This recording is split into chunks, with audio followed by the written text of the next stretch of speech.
क्या आप जानते हैं कि जो मन्ना परमेश्वर ने स्वर्ग के दरवाज़ों को खोलकर इस धरती पर बरसाया, वो एक दिन में इतना मन्ना गिरता था कि 24,000 इजरायली उसे 2 साल तक खा सकते थे और 24 लाख इजरायली उसे 2000 साल तक खा सकते थे। पर परमेश्वर ने उन्हें उतना ही इकट्ठा करने के लिए बोला जितना एक दिन के लिए हो, जितना वह एक दिन में खा सकें।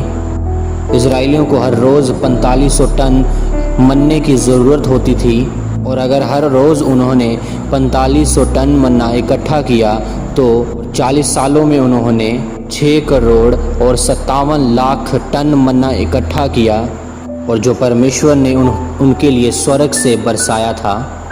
अगर आज के हिसाब से देखें तो वो एक दिन में 9 करोड़ रुपए का अनाज खाते थे।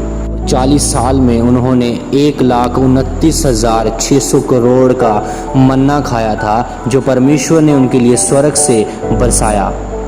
उत्पत्ति अध्याय 7 उसकी 11 आयत में जब हम पढ़ते हैं, जब नूह की आयु के 600 वर्ष दूसरे महीने का 17वां दिन आया, उसी दिन बड़े गहरे समुद्र के सब सोते फूट निकले और आकाश के झरोखे खुल गए और वर्षा 40 दिन और 40 रात निरंतर पृथ्वी पर होती रही। 19 आयत में लिखा, जल पृथ्वी पर अत्यंत बढ़ गया, यहाँ तक कि सारी धरती पर जितने बड़े पहाड़ थे वह सब डूब गए।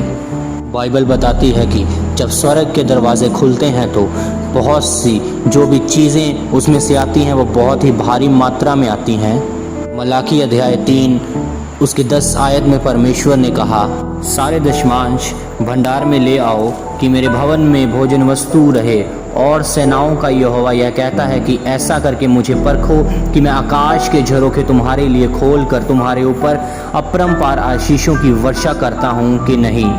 जब परमेश्वर अपनी आशीषों की वर्षा किसी पर करते हैं तो वह इतनी होती है कि उसके पास रखने की जगह नहीं बचती।